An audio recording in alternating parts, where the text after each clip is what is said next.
Good evening. Welcome to California Today. I'm David Lam, sitting in for Liang Zhang. Here's a preview of some of today's stories. A vigil was held for a recently deceased Los Angeles police chief. Friends and family spoke in his memory. A ship captain returned to court recently, pleading not guilty in the death of 34 people. That's after his ship caught fire in 2019. And the Attorney General has sued major chemical manufacturers for their alleged role in manufacturing forever chemicals. Two of the major companies say they are not responsible. It's been a tough year for police in the city of El Monte as they suffered another loss in late October of one of their key members.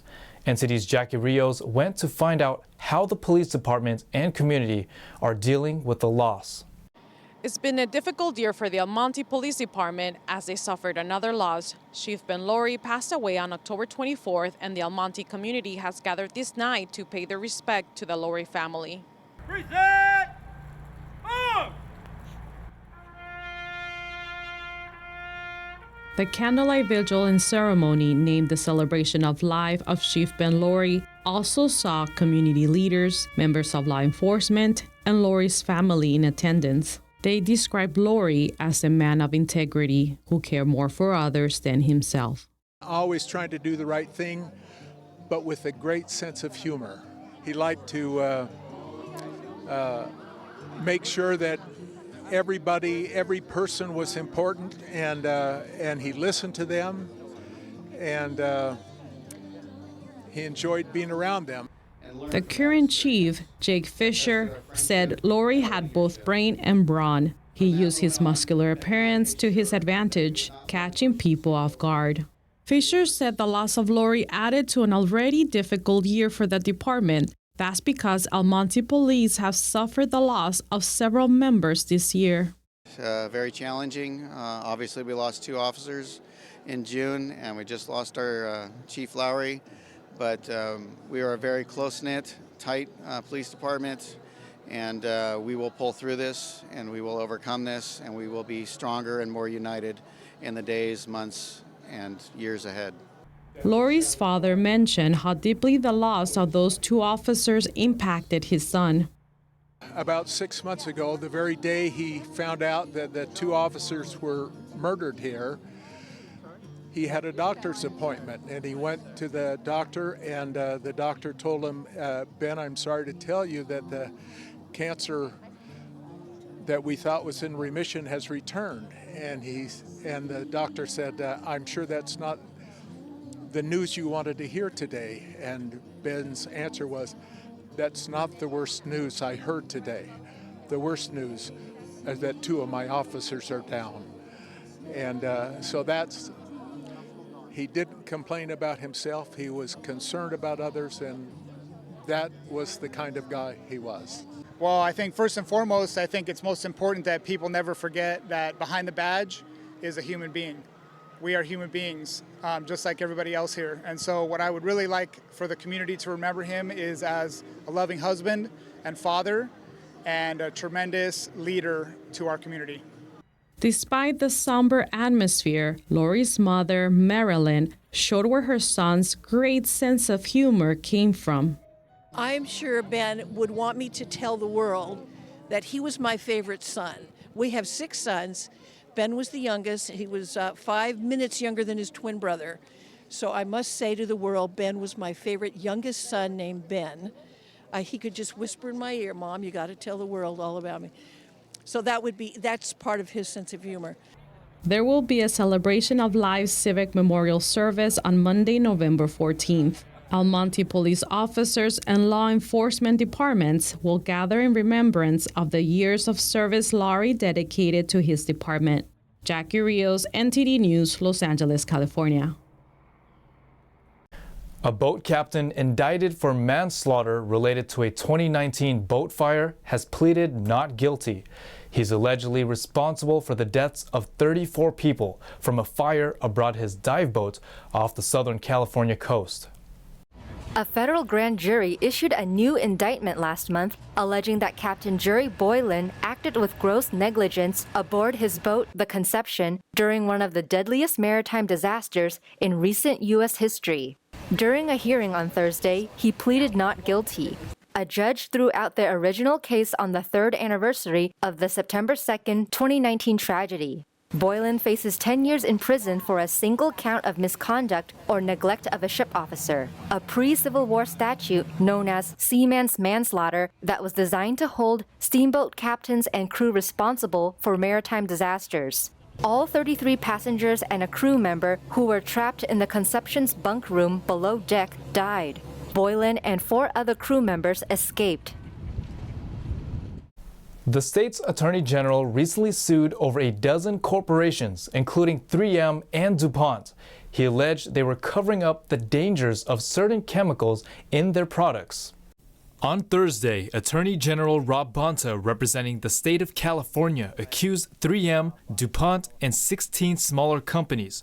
That's over the use of perfluoroalkyl and polyfluoroalkyl substances, commonly known as PFAS, or forever chemicals, for their role in pushing a widespread campaign of deception about these toxic substances that litter our bodies, poison our air, harm our wildlife, and take a toll on our frontline heroes. The lawsuit claims that the large manufacturers knew or should have known about the dangers of PFAS and failed to warn about them, and in many cases concealed them for decades. According to the Environmental Protection Agency, exposure to high levels of certain PFAS may lead to adverse health outcomes. But ongoing research is still determining how various levels can lead to different health effects. PFAS are widely used in consumer products, including food packaging, fabrics, paints, and cleaning products, as well as in firefighting foams. 3M began making a PFAS chemical in the 1940s. These forever chemicals are known to be man-made and break down very slowly. Forever chemicals are all around us, everywhere you look, in our bays, our lakes, streams, and rivers, in this bay.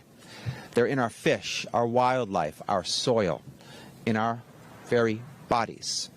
In fact, forever chemicals are in the bloodstream of 98% of Californians. Minnesota-based 3M said it acted responsibly in connection with products containing PFAS and will defend its record of environmental stewardship. DuPont, based in Delaware, said the company, as it now exists, should not have been named in the lawsuit. In 2019, DuPont de Nemours was established as a new multi-industrial specialty products company. DuPont de Nemours has never manufactured PFO, PFAS, or firefighting foam. While we don't comment on pending litigation, we believe these complaints are without merit. The lawsuit, filed in Alameda County, is the first statewide legal action over PFAS contamination. Bonta estimated penalties and cleanup costs sought by the lawsuit would reach hundreds of millions of dollars. David Lamb, NTD News, California. Even as people try to conserve water and electricity, many Californians face pricey utility bills every month. A utility research director talked about what's causing those high prices, breaking down the details of those high bills. Many Californians are hit with a pricey utility bill every month, even after they conserve water and electricity. Gabriela Sandoval, research director for the Utility Reform Network, or TURN, explains to California Insider's Siamak Karami why California has the highest rates in the country. Besides the fact that you have these big corporations who are working very hard to provide dividends to their shareholders, we also have many additional costs that are tacked on to the cost of electricity. She says the state's goals to pursue both green energy and environmental goals also contribute to the growing costs. Sometimes the costs pay for incentives for other people to go all electric. If I receive a rebate from my utility company for installing an electric vehicle charging station in my home, the money for that rebate comes from all the other ratepayers. Sandoval says an average person pays $30 to $50 more to subsidize solar rooftops in their homes. Let's say you're producing so much energy that during the day, you can't use up all that energy. So that energy goes back into the grid and somebody else gets it. Well, you get paid the retail price for that energy that you put into the grid. And let's just say it's about 30 cents per kilowatt hour that you get paid for that energy that you put into the grid. Well, if we were getting that energy from a solar field, right, where we have massive amounts of solar energy coming in through either community solar or a solar grid, and not from rooftop solar, we pay 3 cents per kilowatt hour. So there's a huge inequity, especially because not everybody can put solar panels on their homes, right? She says she has nothing against solar, but it can be operated more fairly. So there are plenty, for example, of LADWP customers who might find themselves in a place where there's a charging station that was paid for by Edison's customers. They benefit, but they didn't pay into it. Sandoval says the people are also paying for wildfire mitigation, which requires utility company structures to be in compliance to prevent sparking wildfires. She says most of that work should have already been done. To watch the full program, find California Insider on YouTube or Epic TV on the Epic Times website. Now we're going to take a short break, but here's a look at what's coming up next. Also in Southern California, an expo was held on natural disaster preparedness. We'll hear from the attendees. And the first certification process for a certain foreign language has begun in San Francisco. We'll hear from the people who made it possible. That and more on California Today.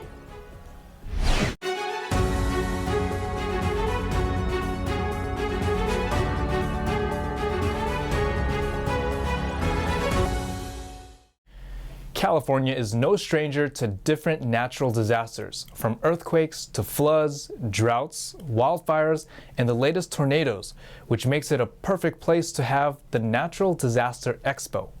Entity's Jackie Rios went to find out what experts are bringing to the table to help with all kinds of natural disasters. Well, there's only one way to describe the atmosphere here. This is just the Natural Disaster Expo. But don't get tricked by the name. It's to save people's lives from disasters. And I'm going to go hear from all the experts about the new ways they are keeping Californians safe.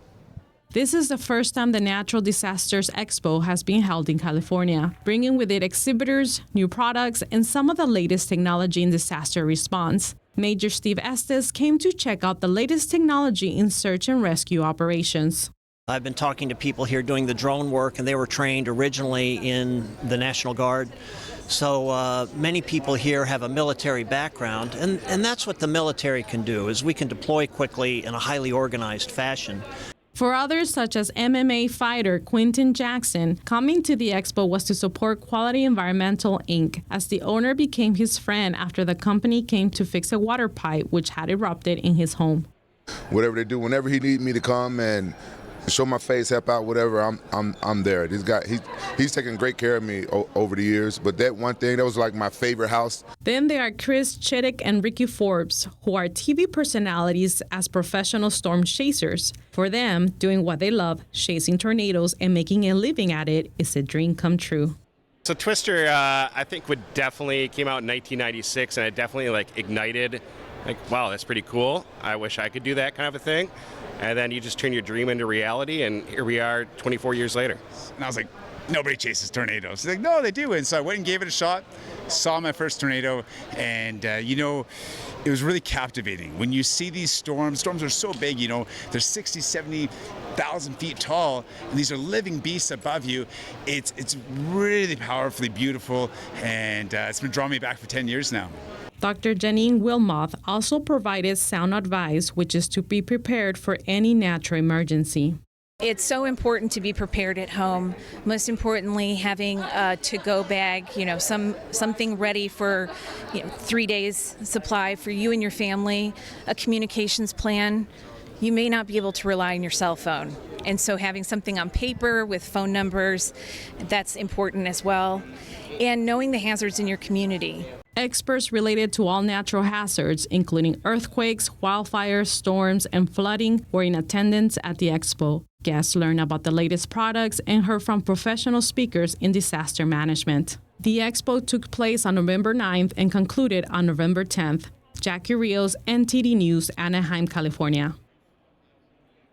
After a year-long effort by supporters, City College of San Francisco will be offering 2 new Cantonese language certificate programs, the first of its kind in the United States. NTD's Jason Blair went to hear from supporters of the programs, who say that this will help healthcare providers, first responders, and other important services serve the large Cantonese-speaking population in the San Francisco area. Starting next year, City College of San Francisco will start offering 2 certificate courses in Cantonese. We will be having 2 Cantonese certificates, the first in the U.S. And so this is really exciting because it acknowledges that Cantonese is an important language and is something that is worth preserving.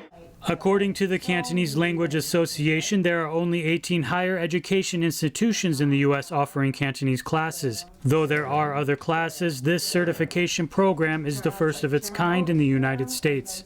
This effort to get these Cantonese classes was a year-long effort, thanks to all these folks that are standing with me today, helping support, helping send letters, helping push City College to make a difference and be there for our community. We have the most Cantonese here in San Francisco, so I think it's very, very important for us to have the Cantonese classes. Once the certificate program is established, and then I think we can disseminate that the same program or teach other parts of the country to offer that classes. I think that would be great. Jessica Ho, a representative from Northeast Medical Services, one of the largest community healthcare centers in the U.S., said that the majority of their patients speak Cantonese, and in order for them to provide quality care, their providers must be able to speak the language. That's why it's so important for these services and these classes to be available to everyone, including myself, including people who didn't have the opportunity to learn Cantonese growing up, to be able to communicate, to be able to serve a community. Doug May, a San Francisco firefighter and paramedic, spoke about how useful it is to be multilingual in his field. Oftentimes I come on scene and I greet them, speaking in Chinese or Toisan. I see the immediate relief in them, that it takes a lot of their stress away, that now they're able to communicate. And I want to reiterate what Dr. Jang said as a healthcare provider. It's really important that we're able to communicate these people. We do not have enough bilingual police officers to be able to serve our community. We do not have appropriate language interpretation services being offered to our community. And so we need to have this available. The new certificate programs will be open to students starting in the fall of 2023. Jason Blair, NTD News, San Francisco. And now to NTD's Thomas Christian for your sports update.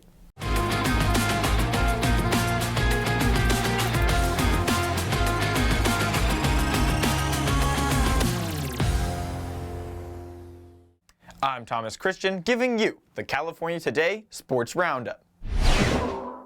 The NFL posted significant gains in hiring women for coaching, team front office, and league headquarters positions, according to an annual diversity report. The NFL's Thursday report card from the Institute of Diversity and Ethics in Sport at Central Florida assigns an overall B grade for the league, with a B+ for racial hiring and a B for gender hiring. The report examined a range of positions at the league office and within the franchises using data from the 2022 season. The gender results were an upgrade from last year's C grade. Specifically, the numerical score of 81.4 represented an increase of 6.4 percentage points from 2021. That led to a slight gain in the overall score despite a decline in the racial hiring score due to updated census data. As with last year, team-level grades typically lagged behind the league's office. Women who've been hired for prominent positions included Catherine Rach, who was now the Cleveland Browns Assistant General Manager and Vice President of Football Operations. That came a year after the Denver Broncos hired Kelly Klein as Executive Director of Football Operations. The study also reported 15 women working in coaching roles during training camp, the highest number for all men's leagues evaluated annually by Tides, and 6 in full-time coaching roles, with 4 being people of color. Additionally, women held an all-time high of 41.3% of positions at the NFL headquarters, representing a significant climb from 27.9% a decade ago and 30.3% in 2015. The league received A- grades for both racial and gender hiring at the NFL headquarters. Those were higher than team-level categories such as executive leadership, vice presidents, and senior administration. The league also received an A+ grade for initiatives to improve diversity hiring. The LA Dodgers' 34-year-old pitcher Blake Treinen underwent surgery to repair his right shoulder labrum and rotator cuff on Friday, and could now miss the entire 2023 season to recover. This kind of surgery usually takes about 10 months to come back from, and so even though there is no official timetable from the Dodgers, one can assume Treinen will have to make his return in 2024. Treinen fought through multiple shoulder injuries to make it through the 2022 season, and underwent surgery in order to manage lingering pain. He only appeared in 5 games for the Dodgers last season, but posted a 1.8 ERA in 5 innings pitched. His 3-year average, dating back to when he had a cleaner bill of health, is a 1.23 ERA. Warriors head coach Steve Kerr on Wednesday implied that the younger players on Golden State's roster could see their roles reduced. Instead, the likes of Ty Jerome and Anthony Lamb will see larger roles in the Warriors' rotation on account of their defensive ability. The Warriors are currently a bottom 5 defensive team in the NBA, a far cry from how they played on that end a year ago. Their lack of defense has hindered them from securing more wins to start the season, and is in part to blame for their 12th best in the West record of 4-7. Golden State was relying on their younger prospects of Jonathan Kuminga, Moses Moody, and James Wiseman to help bolster their lineup after none of them played significant minutes a year ago. So far, not one of them have been able to show that they are worthy of a large role in the rotation. With the lineups, they're featured in leaking points when they are on the floor. The overall plan for the season could still be to go back to these talented young players once they have more NBA experience under their belts. But right now, the Warriors just need to figure out how to win games. The impending return of another veteran role player in Donte DiVincenzo could further cement the younger players in their seats on the bench. And that's all for the sports. That is all we've got for you tonight. We'd like for you to join us again on California Today every weekday at 8:30 p.m. Make sure to check out our broadcasts on our California Today webpage. You can find it at ntd.com/California-Today. You can also find all of our top latest clips there, ready to share with your friends and family. You can send us a message on Twitter, Facebook, or Instagram, or through our email, california.today@ntd.com. I'm David Lam, sitting in for Liang Zhang. Have a wonderful weekend.